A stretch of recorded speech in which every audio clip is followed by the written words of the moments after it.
Welcome to the Examiner office just outside of Cork City. We're going to head inside and meet with senior reporter of the Irish Examiner, Eoin English, to find out about some of the big moments in Cork in 2015. Founded in Cork in 1841, the newspaper began as the Cork Examiner under John Francis Maguire to champion Catholic emancipation and tenant rights. Over the decades, it evolved, becoming the Examiner in '96 and then the Irish Examiner in the year 2000, as it expanded from a regional paper to a respected national voice. Today, it stands as Ireland's oldest daily newspaper, continuing to deliver trusted journalism with strong ties to its Cork roots. Eoin, can you tell me a little bit about yourself and what you do here at the Irish Examiner?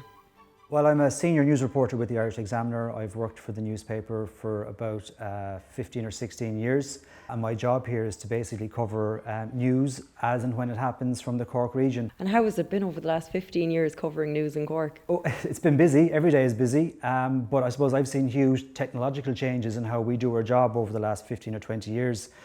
When I started, we had a mobile phone that was about as high-tech as we got. There was no such thing as Facebook and no such thing as Twitter. And over the last 15 or 20 years, we've seen that explosion in social media. So now a reporter's job, which used to be, maybe 8 or 10 hours a day, now starts in the morning with your first tweet. You work through the day filing, print for the newspaper, for the print edition, but we also do breaking news for online. We tweet breaking news, we tweet updates to rolling news stories during a day. And we do video as well for our online service. So yeah, things have changed a lot in the last 15 or 20 years in this business. So I'd like to start with kind of things that have happened in the past that have come to light in 2015 in Cork. Can you think of any? One of the big stories in Cork this year has been the Irish Navy's involvement in the humanitarian rescue mission in the Mediterranean. People around the world were seeing those very distressing images of refugees fleeing the conflict in Syria. And it was almost a daily feature on the news around the world, these boats stuffed full of refugees fleeing the conflict. And as that situation got worse, we began to see images of dead people floating in the water, these people who were forced to flee their country, who felt they had no other option but to take to these really unsuitable craft and make this perilous journey across the Mediterranean. And pressure began to grow on the European Union in particular to find a way of helping these people and of addressing the situation. And the Irish government responded by mounting a humanitarian mission using the Irish Naval Service. And the Naval Service is headquartered in Cork Harbour, in the naval base in Haulbowline. And our flagship vessel, the Eoin English, was the first vessel to go out there last May. And they were deployed out in the Mediterranean as part of a multinational force. And they spent 8 weeks there, and over the course of their 8 weeks they were involved in over 20 rescue missions, and they saved over 3,000 lives. Now the Eoin English came back and it was replaced by 2 other vessels, the Niamh and the Samuel Beckett. They too spent 8 weeks each in the region, and the entire mission combined has saved in the order of 8,000 lives, people who might otherwise have drowned in the Mediterranean. So that was something I think that the Irish Naval Service was very proud of, and that Cork people were very proud of, given that the Naval Service is based here. Cork is famous for a lot of things, but particularly for being the last port of call of the Titanic. And we marked the 100th anniversary of the sinking of the Titanic 2 years ago, and it was the turn of the Lusitania commemorations this year. And we had communities across the coast of Cork came together to stage a series of commemorative events. But one of the stories that really struck me was I discovered there was two young girls in Gael School I Riordan in Ballincollig who were classmates and who've been best friends since they started school in Ballincollig. And unknown to them, they each had an ancestor on board the Lusitania. And as I was researching the story and talking to these 2 young girls, it emerged that their ancestors were also best friends. And they each travelled to America to find a new life. And for various different reasons, they both had to come back to Ireland. They both boarded the Lusitania. And when the missiles struck off the coast of Cork, the 2 women jumped from the ship. They were both saved. Within a few minutes of each other, they were both brought back to Cove. And they went on to lead very fulfilling lives. But I just thought it was remarkable that two little girls in a classroom in Ballincollig who had become friends themselves through their time in school had this remarkable connection to the Lusitania going back over 100 years that they never knew about until the commemorative events began to be planned this year. So that was an amazing story. I hope they're best friends forever now and they can continue telling that story because it's just beautiful. Bringing it back to the present, Eoin, how has the economy been in Cork in 2015? It's been a very tough 5 or 7 years since the recession first hit, but there are signs of recovery. Unemployment figures are down. The latest figures show that we're down from a peak of about 15% to in or around 8 or 9%. The country, about 1,000 jobs are being created every week in this country. Now, there are people out there who will say that the recovery hasn't reached them yet.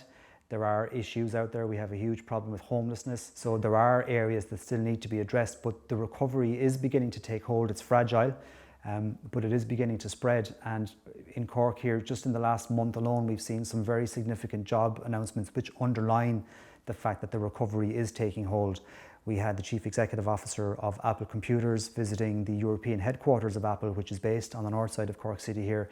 He was in town to make one of the biggest jobs announcements we've seen in this country in about 2 or 3 years. He announced 1,000 new jobs at the Hollyhill facility on the north side.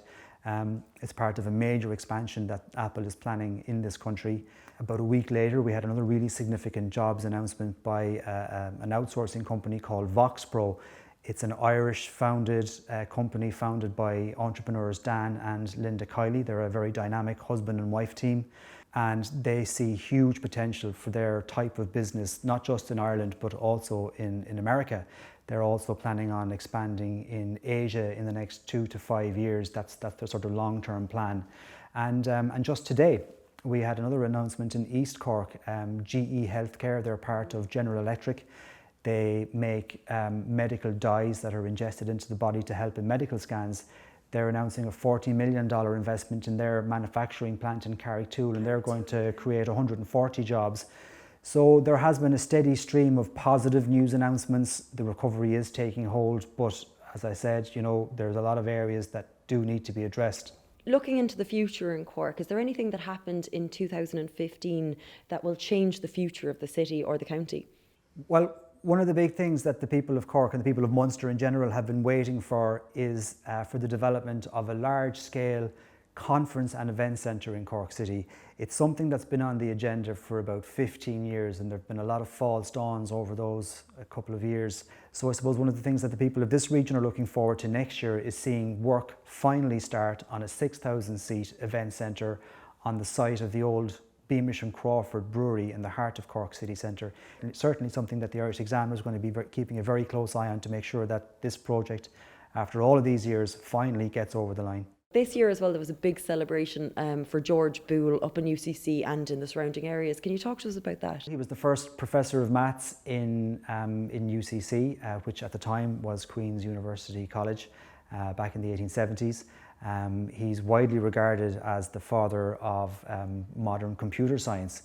Even though his work wasn't appreciated at the time, it underpins effectively modern computer science. It's relating to zeros and ones, and every computer switch that we use today, from our laptops to our iPads to our mobile phone, uses these sequencings of zeros and ones to power the devices. And it was George Bool who first pioneered that concept. And this year was the 200th anniversary of his birth, and UCC organised a year-long series of events from a global interactive maths lessons to historic tours of where George Bool taught actually on campus on UCC, and they've proven very, very popular. He was born in Lincoln in England, but when he came to take up his position in UCC, he lived in a house in Ballintemple on the south side of the city, but he had lodgings on Grenville Place in the heart of the city centre. And it was from here, actually overlooking the River Lee, that he wrote his very influential book, The Laws of Thought. But unfortunately, over the years, the building fell into dereliction. It suffered a partial collapse in 2010. But coming up to this bicentenary, the City Council and UCC got together and devised a plan and found the funding to actually restore his house. Maybe even by the end of next year we'll see visitors coming in there and for the first time really understanding and appreciating the legacy of George Bool. It reminds me of a story that we covered during the year. It was down in Kilbrinn and it was the restoration of Dr. Croke's house. And before that, I know of Croke Park, but I had no idea of the legacy of Dr. Croke. And it was the community members and IRD Duhallow who got together and put in loads of time and dedication to restore this house from the ground up. And the opening celebration that day was just amazing. So I imagine the legacy of George Bool will be similar. And you know, it's great to see. Yeah, and I think as well with Fall to Ireland, trying to encourage more tourists to visit Ireland. We had a record year last year. They're hoping to attract up to 8 million tourists to Ireland next year. I think projects like the Dr. Croke House, like the George Bool experience in Cork, like the event centre in the city centre, I think all these things will combine to just make this place an even better place to visit. So what are you looking forward to most in 2016 then, Eoin? I'm looking forward to seeing Páirc Uí Chaoimh, our flagship GAA stadium, being revamped and opening. And I'm also looking forward to seeing work start on the event centre. I think that's one of the really big projects that the people in Cork are really looking forward to seeing getting off the ground next year. A big thank you to Eoin English and the Irish Examiner for such an insightful interview. Stay with us after the break as we'll be looking at some more memorable moments from Cork in 2015. We'll see you after the break.